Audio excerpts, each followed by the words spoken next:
Welcome to Fox Square here in Midtown Manhattan, home of America's election headquarters, on the eve of the historic midterm elections. We have a jam-packed hour ahead, but first, Fox News alert. In the final hours before voters head to the polls, President Trump's hitting the campaign trail harder than ever as he tries to tip key toss-up races with a flurry of rallies in 3 states. Hours ago in Cleveland, the president fired up the crowd by drilling down on what's at stake for our country. Everything we have created and achieved is at stake on Election Day. It is. If the radical Democrats take power, they will take a wrecking ball to our economy. A vote for Republicans is a vote to continue our extraordinary prosperity, our extraordinary journey together. A vote for Democrats is a vote to bring this economic boom crashing to a sudden halt. The Democrat agenda is a socialist nightmare for our country. Meanwhile, Democratic big guns are coming out to try to stop Trump. Barack Obama going after the president and the GOP. America's at a crossroads. The health care of millions is on the ballot. A fair shake for working families is on the ballot. Perhaps most importantly, the character of our country is on the ballot. And former New York City Mayor Michael Bloomberg dishing out millions on a new campaign ad backing Democratic candidates. We expect to be called to a higher purpose. We expect to work together. I don't hear that call coming from Washington these days. Do you? In fact, I hear the opposite. Shouting and hysterics instead of calm reasoning. Pointed fingers instead of open hands. Division instead of unity. We must send a signal to Republicans in Washington that they have failed to lead, failed to find solutions, and failed to bring us together. That's why I'm voting Democratic. Okay, Martha, welcome to the 5. Hello, everybody. Hi. Good to be with you. There. Thanks So glad for you're having here. me. All right, Hi. so the closing message for the Democrats seems to be health care and Trump is divisive and racist. And the Republican closing message seems to be immigration, the economy, and the Democrats are unhinged.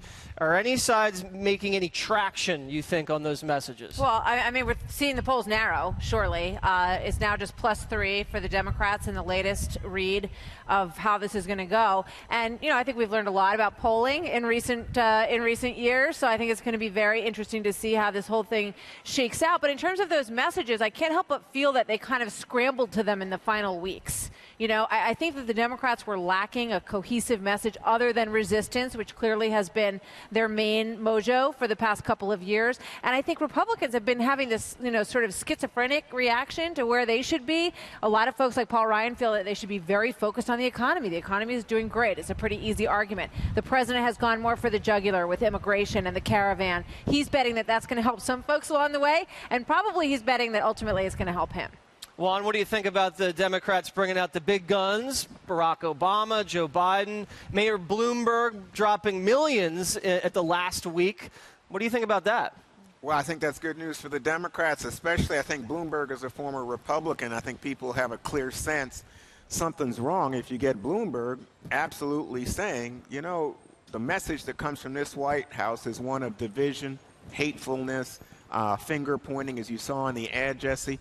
So what you see is that this picks up on something that we're seeing right now in the polls, which is a plurality of voters. I think it's 40% say they want to send a message with their vote tomorrow to oppose Donald Trump. 41% saying they want their vote to put more Democrats in position to be a check on President Trump. And I think also a lot of people looking at the kind of advertising that President Trump's campaign has utilized, the one about the caravan in particular, the one that had a man who had been accused of killing people as a centerpiece and somehow representative of everyone in the caravan. You've seen Fox, CNN, and others pull that ad off the air as a racist ad. So I think that this is interesting to me because, for the most part, Democrats have run on the issues, especially health care. But what you're seeing now is that more and more people are saying, you know what, it's about who we are. As you heard President Obama, former President Obama say, it's about who we are as Americans. Who do we want to be? Our character. Yeah, I mean, they're definitely bringing up character in the late hours of the campaign, Dana. And Juan said, you can really get a read on what people are going to think. I'm not so sure. I think we have some sound of Nate Silver, famous political prognosticator, giving a very, very wide stretch of possibility about what could happen Tuesday. Let's listen to him. Our range, which covers 80% of outcomes, goes from, on the low end, about 15 Democratic pickups all the way up to low to mid 50s, 52 or 53. Most of those are above 23, which is how many seats they would need to take the House. But no one should be surprised if they only win 19 seats, and no one should be surprised if they win 51 seats. Those are both extremely possible based on how accurate polls are in the real world. It's like the weatherman. He's saying, tomorrow's going to be 80 and sunny, but it's a possibility it could be cold and rainy. I think it's actually easier to predict the weather than to predict election outcomes.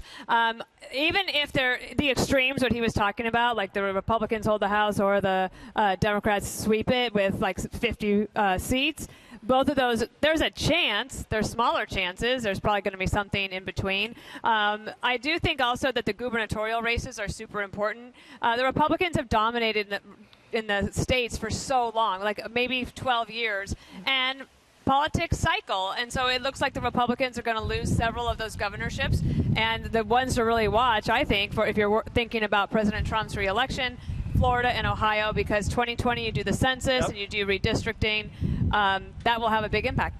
All right, Greg, one day to go. You look very excited. I am thrilled, and cold. I want to go back to what Martha said. I do feel like the Democrats are cramming for a final.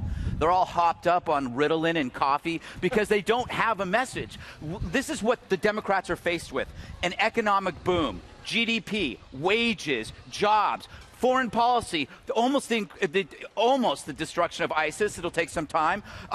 Progress with North Korea. We're seeing progress on trade. We're seeing Supreme Court, 2 justices. We're Keystone. We've forgotten about Keystone. We're rebuilding the military. There's consumer confidence. There's optimism. There's worker productivity.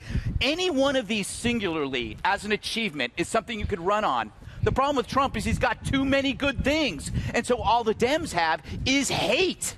They're the party of hate. And they don't just hate Trump. They hate everybody who supports Trump. And that's what you have to remember when you go to the polls, that they actually despise you. It's kind of sad. In a weird way, it's a tribute to Trump. He's like a supervillain. And he's bringing out Bloomberg, Obama, Biden, celebrities. They're like the super friends. They have to get together to fight this one guy. He's basically, I don't know, like Lex Luthor, and they're all Robins. Yeah, what does that say to you about the Democratic Party and the shape it's in right now when they have to bring in so many heavy hitters?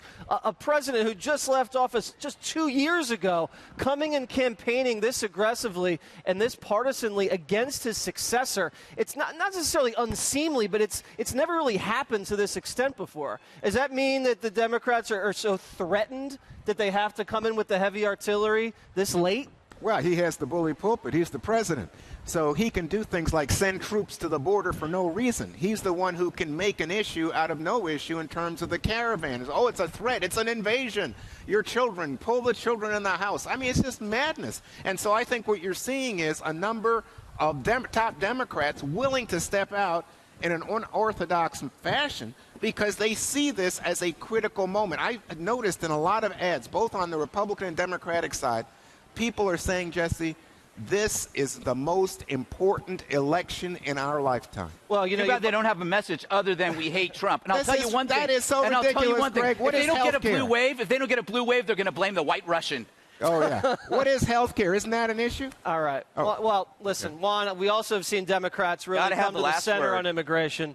Claire McCaskill and the Indiana Donnelly guy, too.